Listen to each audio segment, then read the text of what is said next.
Count, said he, you have offered us places in your carriage, and at your windows in the Rispoli Palace. Can you tell us where we can obtain a sight of the Piazza del Popolo? Ah, said the Count negligently, looking attentively at Morcerf. Is there not something like an execution in the Piazza del Popolo? Yes, returned Franz, finding that the Count was coming to the point he wished. Stay, I think I told my steward yesterday to attend this. Perhaps I can render you this slight service also.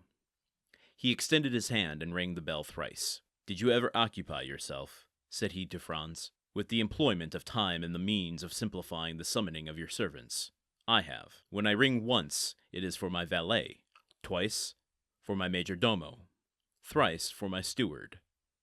Thus I do not waste a minute or a word. Here he is. A man of about 45 or 50 entered, exactly resembling the smuggler who had introduced Franz into the cavern. But he did not appear to recognize him. It was evident he had his orders. Monsieur Bertuccio, said the Count, you have procured me windows, looking on the Piazza del Popolo, as I ordered you yesterday. Yes, Excellency, returned the steward, but it was very late. Did I not tell you I wished for one? Replied the Count, frowning. And your Excellency has one, which was let to Prince Labonieff, but I was obliged to pay 100. That will do, Monsieur Bertuccio. Spare these gentlemen all such domestic arrangements. You have the window, that is sufficient. Give orders to the coachman, and be in readiness to the stairs to conduct us to it. The steward bowed, and was about to quit the room.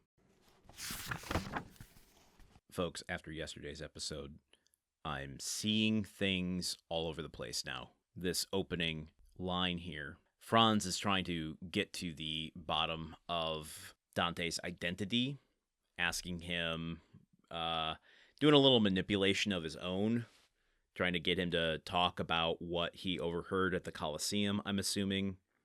He's asking about the executions, the one that Dante is going to bribe and pay off. What was the guy's name? Peppino, I think. So Franz is asking, you've offered us your carriage, your windows.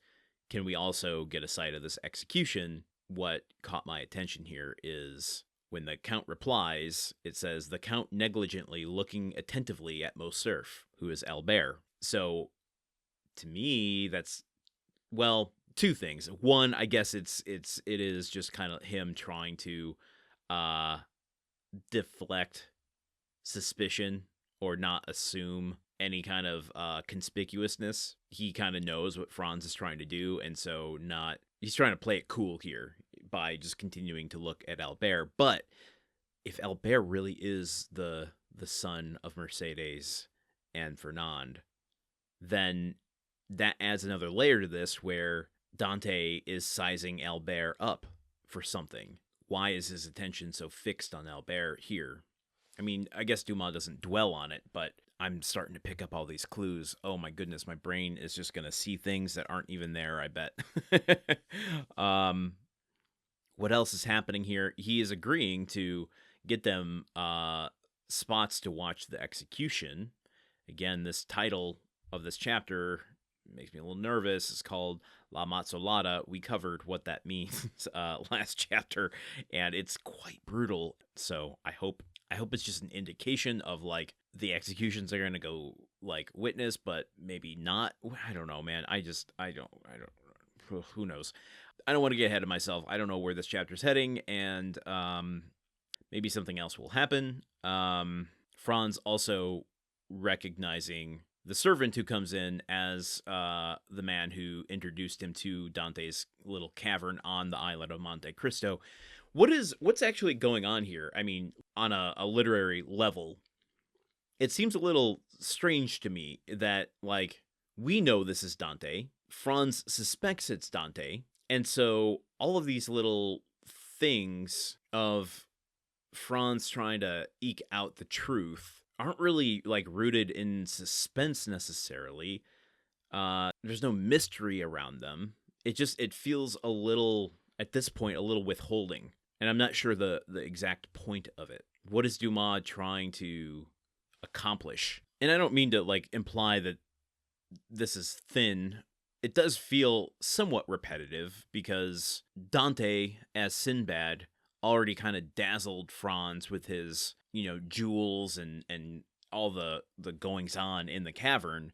So this performance that Dante is doing in this hotel room as the Count of, ringing the bell and having that explanation of I ring once for my valet, twice for my major domo, 3 for my steward.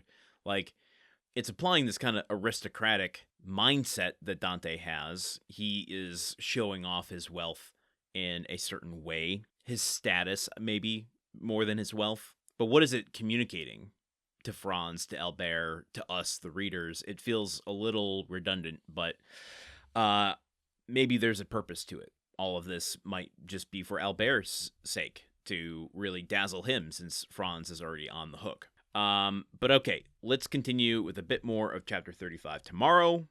Until then, okay, goodbye. The Countdown of Monte Cristo is part of the Gruntwork Podcast Network. This show is produced, edited, and hosted by Landon Solano. The original text of The Count of Monte Cristo by Alexander Dumas. Theme song by Magic Solo. If you want to support the show and others like it, visit patreon.com/gruntworkpod. Thank you for listening. See you tomorrow.